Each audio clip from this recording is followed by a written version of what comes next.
ஒரு அரசியல் கட்சி குடும்பத்துல சண்டை நடந்தா என்னாகும், அந்த கட்சியே ரெண்டாகும் அப்படிங்கிறதுக்கு உதாரணம் தான் வடக்கு அரசியல்ல அகிலேஷ் யாதவுக்கும் முலாயம் சிங் யாதவுக்கும் நடந்த சண்டை.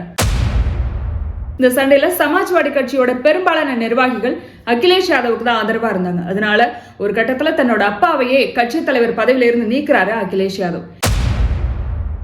இந்த மாதிரியான ஒரு காட்சி இப்ப தமிழ்நாட்டுல கூடிய விரைவில் நடக்கும் அப்படின்னு எதிர்பார்க்கப்படுது. அதுதான் பாட்டாளி மக்கள் கட்சி.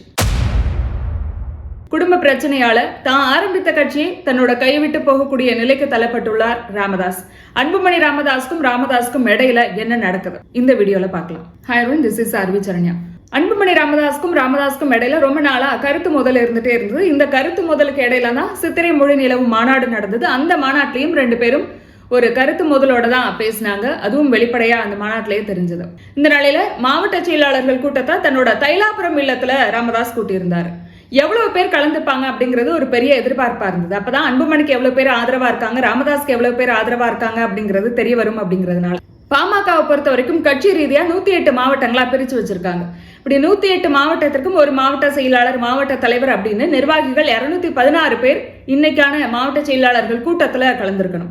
ஆனா ஏறக்குறைய ஒரு 17 பேர் தான் கலந்துருக்காங்க. ஏறக்குறைய 8 மாவட்ட செயலாளர்கள் தான் கலந்துருக்காங்க அப்படின்னு சொல்லப்படுது. அப்படி பார்க்கும்போது அன்புமணி ராமதாஸ்க்கு தான் பெரிய அளவுல நிர்வாகிகள் ஆதரவா இருக்காங்க, ராமதாஸ்க்கு ஆதரவு இல்ல அப்படிங்கிறது இது மூலமா தெரிய வருது. ராமதாஸ் கூட்டின இந்த மாவட்ட செயலாளர்கள் கூட்டத்துல அன்புமணி ராமதாஸ் கலந்துக்க மாட்டார் அப்படின்னு தெரிஞ்சதுனாலதான் அவருக்கு ஆதரவா இருக்கக்கூடிய மாசேக்கள், மாவட்ட தலைவர்கள் யாருமே ராமதாஸோட கூட்டத்துல கலந்துக்கவே இல்லை. இது ராமதாஸ்க்கு மிகப்பெரிய அதிர்ச்சி அப்படின்னு சொல்றாங்க. அந்த விரக்தியில தான் 50 தொகுதியில எப்படி படுத்துக்கிட்டே ஜெயிக்கிறது அப்படிங்கறத நான் பேசினேன் அப்படின்னு சொன்ன ராமதாஸ், சிங்கத்தோட கால்கள் பழுதுபட்டாலும் சீற்றம் குறையாது அப்படின்னு பேசியிருக்காரு. எது எப்படி இருந்தாலும் இன்னைக்கு நடந்த மாவட்ட செயலாளர்கள் கூட்டம் மூலமா பாட்டாளி மக்கள் கட்சி அப்படிங்கிறது முழுவதுமா அன்புமணியோட கட்டுப்பாட்டுக்கு போயிட்டு அப்படிங்கிறது வெளிப்படையா தெரியுது. எனவே ராமதாஸ் காலி, அன்புமணியோட கையில இனி பாமக அப்படிங்கறத நம்ம தெளிவா புரிஞ்சுக்கலாம். சரி, அன்புமணி ராமதாஸ்க்கும் இடையில நடக்கக்கூடிய இந்த பிரச்சனை எப்போயில இருந்து ஆரம்பமானது அப்படின்னா கடந்த லோக்சபா தேர்தல் இருந்து ஆரம்பமானது அப்படின்னு சொல்றாங்க. அதுக்கு முன்னாடியே ரெண்டு பேருக்கும் கருத்து மோதல்கள் இருந்தாலும் கூட இது வெளிப்படையா தெரிய ஆரம்பிச்சது. பெரிய அளவுல இவங்க ரெண்டு பேருக்கும் சண்டை தீவிரமானது கடந்த லோக்சபா தேர்தல்ல இருந்துதான் அப்படின்னு சொல்றாங்க. இதுக்கு முக்கியமா 2 காரணங்கள் முன்வைக்கப்படுது.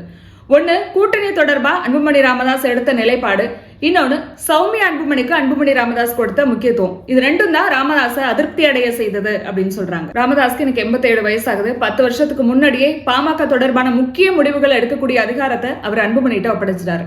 எனவே மாவட்ட செயலாளர்கள் நியமனம், மாவட்ட தலைவர்கள் நியமனம், அடிமட்ட நிர்வாகிகள் நியமனம் வரைக்கும் அன்புமணி தான் நியமனம் பண்ணுவார். அப்படி இருக்கும்போது எல்லாருமே அன்புமணி பேச்சு தான் கேட்க ஆரம்பிச்சாங்க. ஒரு கட்டத்துல இது ராமதாஸ்க்கும் அதிருப்தியாக ஆரம்பிச்சது அப்படின்னு சொல்றாங்க. ஏன்னா முக்கிய நிர்வாகிகளை நியமனம் பண்ணும்போது அவர் ராமதாஸ் கிட்ட கருத்து கேட்கறது இல்ல, இப்படியான விஷயங்கள தான் சின்ன சின்ன கருத்து மோதல்கள் ரெண்டு பேருக்கும் ஆரம்பமானது அப்படின்னு சொல்லப்படுது. அதே போல பாமக பெரும்பாலான நிர்வாகிகள் எல்லாருமே அன்புமணியோட நியமனம் அப்படிங்கிறதுனால அவரோட பேச்சை கேட்கிறாங்க, தன்னோட பேச்சை கேட்க மாட்டேங்கிறாங்க அப்படிங்கிற அதிருப்தியும் ராமதாஸ்க்கு இருந்ததா சொல்லப்படுது. இந்த நிலையில கடந்த லோக்சபா தேர்தல் அப்போ தர்மபுரி தொகுதியில முக்கியமான வேட்பாளரை நிறுத்தணும், தன்னோட குடும்பத்திலிருந்து யாராவது ஒருத்தரை வேட்பாளரா நிறுத்தணும் அப்படிங்கிறது அன்புமணியோட ஒரு விருப்பம். ஏன்னா தான் ஏற்கனவே ராஜ்யசபா உறுப்பினரா இருக்கிறதுனால தன்னால போட்டியிட முடியாது. எனவே தன்னோட குடும்பத்திலிருந்து யாராவது தர்மபுரி தொகுதியில நின்னாதான் அதிமுகவையும் திமுகவையும் தோக்கடிக்க முடியும் அப்படிங்கிறது அன்புமணியோட எண்ணம். அதனால தன்னுடைய மனைவி சௌமியா அன்புமணிக்கு அந்த வாய்ப்பை கொடுக்கிறாரு. ஏற்கனவே ஒரு வேட்பாளரை அறிவிச்சாங்க. ஆனா உடனடியா அந்த வேட்பாளர் மாற்றப்பட்டு சௌமியா அன்புமணியோட பெயர் முன்மொழியப்படுது. இதுல ராமதாஸ்க்கு பெரிய அளவுல விருப்பம் இல்லை அப்படின்னு சொல்லப்பட்டது. அதே போல தர்மபுரி தொகுதியில அன்புமணி மகள்களும் பிரச்சாரத்துல களமிறங்கினாங்க. எனவே தன்னோட குடும்பத்தினரை முன்னிறுத்துறத ராமதாஸ் அவ்வளவா விரும்பல அப்படின்னு சொல்லப்படக்கூடிய நிலையில தான் தன்னோட பேரனுக்கு ராமதாஸ் முக்கியத்துவம் கொடுக்க ஆரம்பிச்சாரு. இதுக்கு இன்னொரு காரணமும் சொல்லப்படுது. அதுதான் கூட்டணி தொடர்பா அன்புமணி ராமதாஸ் எடுத்த நிலைப்பாடு. ராமதாஸை பொறுத்த வரைக்கும் கடந்த மக்களவை தேர்தலில் அதிமுக கூட்டணி வைக்கணும் அப்படிங்கறதா அவரோட விருப்பம். ஆனா அன்புமணியை பொறுத்த வரைக்கும் பாஜக கூட்டணி போறதா தன்னோட எதிர்காலத்துக்கு நல்லது அப்படிங்கறது அவரோட எண்ணம். அதிமுக கூட்டணி போகலாம் அப்படின்னு சொல்லி வன்னியர் சமூகம் சார்ந்த அதிமுக இருக்கக்கூடிய முக்கியமான சீனியர்களை ராமதாஸ் சந்திச்சு கிட்டத்தட்ட அந்த ஒப்பந்தத்துல, அதாவது கூட்டணி ஒப்பந்தத்துல கையெழுத்து போகக்கூடிய நிலைக்கு ராமதாஸ் வந்த நிலையில இல்ல பாஜக கூட்டணி போகலாம் அப்படின்னு சொல்லி பாஜக தலைவராக இருந்த அண்ணாமலைய ராமதாஸை சந்திக்க வச்சு பாட்டாளி மக்கள் கட்சி பாஜக கூட்டணியை இறுதி பண்ணார் அன்புமணி ராமதாஸ் அப்படின்னு சொல்றாங்க. எனவே அதிருப்தியோட தான் பாஜகவோட கூட்டணி சேர்ந்தார் ராமதாஸ் அப்படின்னு சொல்லக்கூடியவங்க அந்த தேர்தல் முடிவும் ராமதாஸ்க்கு மிகப்பெரிய அதிருப்தியை கொடுத்ததா சொல்றாங்க. ஏன்னா அந்த தேர்தல 10 தொகுதியில பாமக போட்டியிட்டது. ஆனா தர்மபுரி தொகுதியை தவிர மீதம் இருக்கக்கூடிய 9 தொகுதியிலையும் பாமக தன்னோட டெபாசிட்டை இழந்தது. அது மட்டும் இல்லாம தர்மபுரி தொகுதியில சௌமியா அன்புமணியும் தோத்து போனார். அன்புமணி ராஜ்யசபா உறுப்பினரா இருக்கிறதுனால பாஜக கூட்டணி வச்சா அமைச்சர் பதவி தரும் அப்படின்னு பாஜக சொன்னதா சொல்லப்பட்டது. ஆனா அப்படியான ஒரு விஷயத்த பாஜக செய்யவே இல்லை. ரயில்வே வாரியத்துல ஆலோசனை குழு உறுப்பினர் பதவியை கொடுத்திருக்காங்க. இதுல ராமதாஸ்க்கு பெரிய அதிருப்தி அப்படின்னு சொல்றாங்க. அதிமுக கூட்டணி சேர்ந்திருந்தா கூட ஏதாவது 1-2 தொகுதியிலையாவது ஜெயிச்சிருக்க முடியும். ஆனா பாஜக கூட்டணி சேர்ந்ததுனால எந்த பலனும் இல்ல. அன்புமணி எதிர்பார்த்த மாதிரி அமைச்சர் பதவியும் அவருக்கு கிடைக்கல அப்படிங்கறதுல ராமதாஸ்க்கு மிகப்பெரிய அதிருப்தி. கூட்டணி தொடர்பான முக்கிய முடிவுகள்ல இருந்து நிர்வாகிகள் நியமனம் வரை எல்லாமே ராமதாஸ் நினைச்ச மாதிரி இல்லாததுனால மேற்கொண்டு அன்புமணி ராமதாஸ் தன்னோட குடும்பத்தினரை முன்னிறுத்துறதுனால இப்படி பல வகையில ராமதாஸ்க்கு அதிருப்தி இருந்ததுனாலதான் அன்புமணி ராமதாஸை கட்சி தலைவர் பதவியிலிருந்து நீக்கின ராமதாஸ் நானே இனிமே தலைவராக இருப்பேன் அப்படின்னு சொன்னாரு. இதுக்கு இடையில அன்புமணி ராமதாஸ்க்கு இருக்கக்கூடிய வருத்தம் தனது அக்கா மகன் முகுந்தன் பரசுராமனுக்கு முக்கியத்துவம் கொடுக்கறாங்க அப்படிங்கிறது. இதுலயும் 2 பேருக்கும் கருத்து மோதல்கள் இருந்ததா சொல்லப்பட்டது. அன்புமணி ராமதாஸ் தன்னோட குடும்பத்தினரை முன்னிறுத்துறதுனாலதான் ராமதாசும் தன்னோட மகளோட மகனுக்கு முக்கியத்துவம் கொடுக்கிறார் அப்படின்னு சொல்லப்பட்டது. இப்படியான கருத்து மோதல்கள் 2 பேருக்கும் இருக்கக்கூடிய நிலையில தான் சித்திரை முழு நிலவு மாநாடு நடந்தது. இதுல பாமக தொண்டர்கள் என்ன நினைச்சாங்கன்னா, இந்த மாநாடு மூலமா 2 பேருக்கும் இருக்கக்கூடிய பிரச்சனைக்கு தீர்வு ஏற்படும் அப்படின்னு சொன்னாங்க. அப்பா மகனுக்கு கருத்து மோதல் இருக்கும்போது அவங்க ஒரே மேடையில ஏறாங்க அப்படின்னா நிச்சயமா ஒரு தீர்வு காணப்படும் அப்படிங்கறதான் தொண்டர்களோட எண்ணமா இருந்தது. ஆனா அதுக்கு நேர்மாறா மாநாட்டுல ஒரு சில விஷயங்கள் நடந்தது. அதுல முக்கியமா ராமதாஸ் பேசின விஷயம் அன்புமணி ஆதரவாளர்களையும் அதிருப்திக்குள்ளாக்குனதா சொல்றாங்க. அந்த கூட்டணி இந்த கூட்டணி கட்சிக்குள்ளே கூட்டு இதெல்லாம் நடக்காது. உன்னை நீ திருத்திக்கணும். உன்னை திருத்திக்கல அப்படின்னா இந்த கட்சியில நீ பொறுப்புல இருக்கவே முடியாது.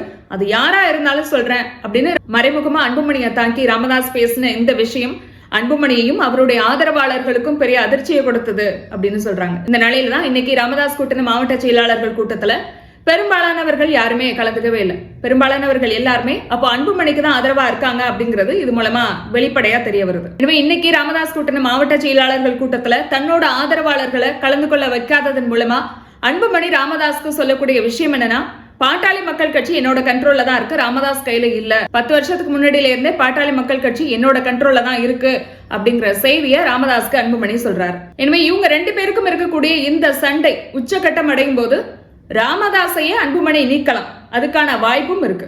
ஏன்னா உத்தரப்பிரதேச அரசியல இதேதான் நடந்தது. முலாயம் சிங் யாதவுக்கும் அகிலேஷ் யாதவுக்கும். முலாயம் சிங் யாதவ் தன்னோட குடும்ப உறுப்பினர்களை முன்னிறுத்தினதுனால அதுக்கு அகிலேஷ் யாதவ் எதிர்ப்பு தெரிவிக்கிறாரு. இது மூலமா 2 பேருக்கும் கருத்து மோதல் வருது. ஒரு கட்டத்துல எல்லாருமே அகிலேஷ் யாதவுக்கு ஆதரவா தான் இருக்காங்க. அதனால தன்னோட அப்பாவையே கட்சி தலைவர் பதவியில இருந்து நீக்கிறாரு அகிலேஷ் யாதவ். அப்ப நிர்வாகிகள் சொன்ன விஷயம் என்னன்னா, முலாயம் சிங் யாதவை நாங்க மதிக்கிறோம், ஆனா அவர் எங்களோட கடந்த காலம், அவருக்கு பின்னாடி போறதுனால எந்த ஆதாயமும் இல்ல.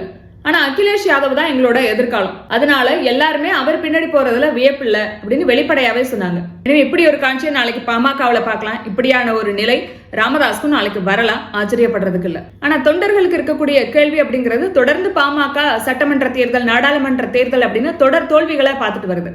கட்சி அங்கீகாரத்தை இழந்துட்டு நிக்கிறாங்க. அப்படிங்கும் போது தந்தை மகன் மோதலால என்ன நடக்க போகுது, என்ன ஆதாயம் பாமகவுக்கு கிடைக்க போகுது அப்படிங்கறதா அவங்க எல்லாரும் எழுப்பக்கூடிய கேள்வி. இதுக்கு அன்புமணி ராமதாசும் சொல்லக்கூடிய பதில் என்ன அப்படிங்கறத பொறுத்திருந்து பார்க்கலாம். இதை பத்தி உங்களோட கருத்து என்ன அப்படிங்கறத கமெண்ட்ல பதிவு பண்ணுங்க.